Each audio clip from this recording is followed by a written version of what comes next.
fleshing out your ideas by yourself, and it can only improve and it can only increase your skill set.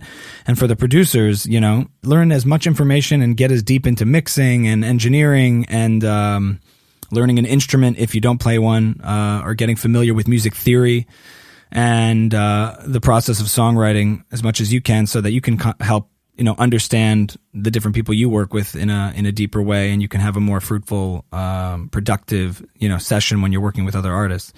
So all those things, because all the tools are there at your disposal, I'd say take advantage of them.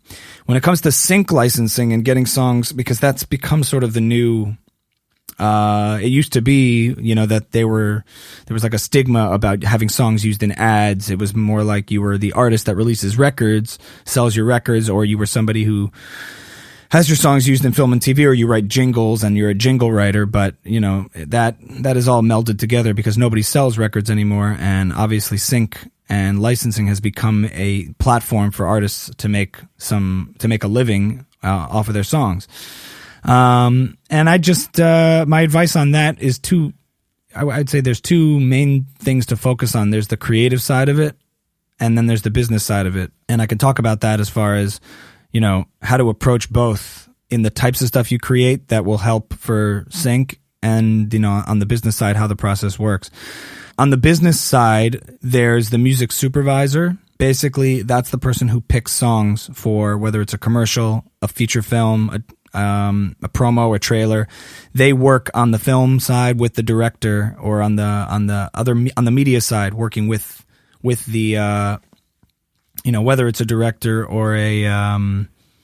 or somebody working on a commercial or something like that. They're picking the songs, and you as the artist are obviously making the songs and then pitching the songs. So you could either try to network with, different music supervisors to get them to hear the songs and place them in film and TV. But there's also third-party licensing companies, which basically represent a whole pool of artists within a roster.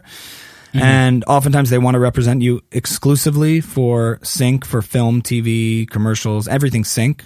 And they want to do it exclusively so that you're not getting pitched from multiple sources and then somebody doesn't know where the song came from. But that can help too, because they're sending out, they're kind of working on your behalf, repping your catalog to help get it placed in film, TV, commercials, and all that stuff.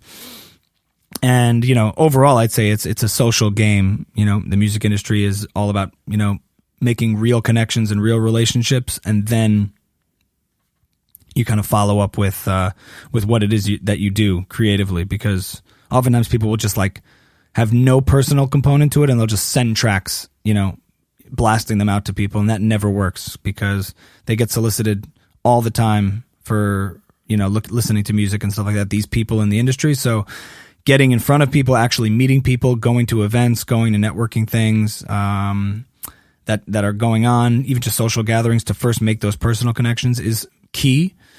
And on the creative side, obviously, you don't want to overthink it too much, because you don't want to sound like you're trying too hard to get in a certain, it's kind of like dating, where, on the first date, you kind of put on a good presentation, even if you're not fully comfortably yourself yet, but you're not totally faking it either and pretending you're something you're not.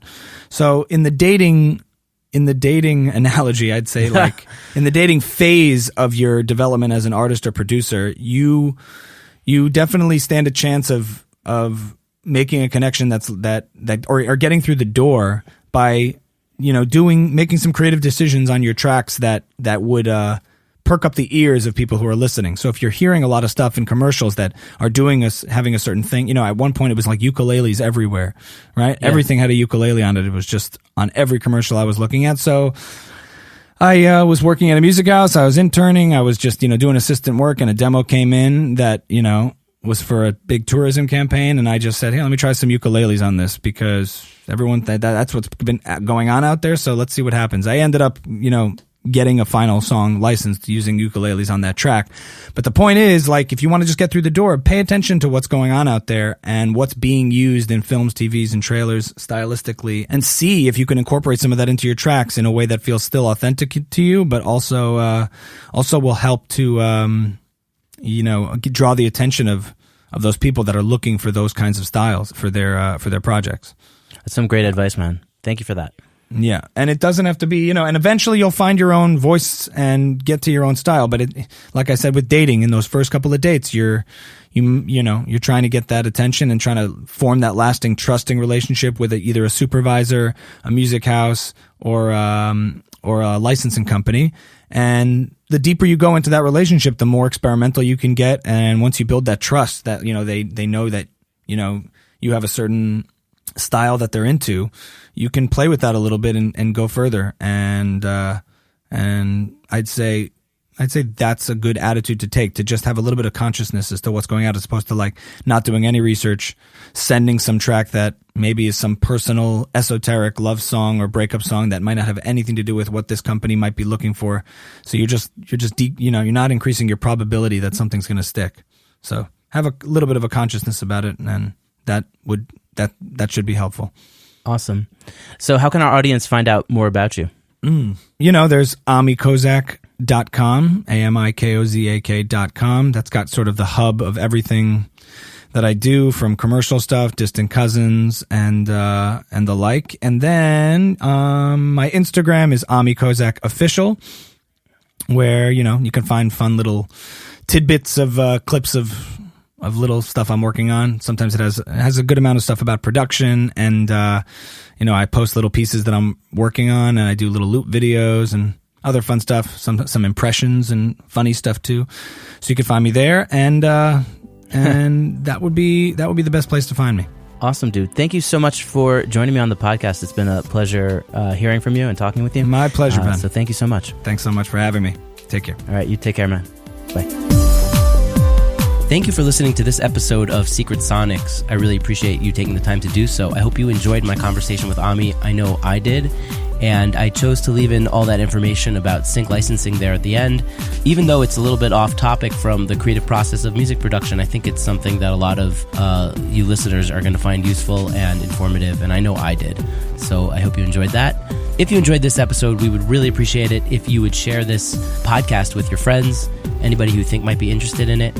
If you could leave us a rating on iTunes, that would be super helpful, and I would personally really appreciate it. You can also subscribe to this podcast on your favorite podcast app. Find us on social media. Just search for Secret Sonics. We're on Instagram and Facebook.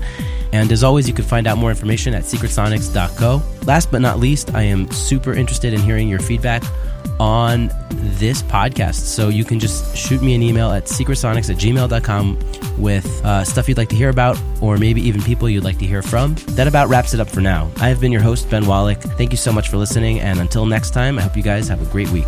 Bye-bye.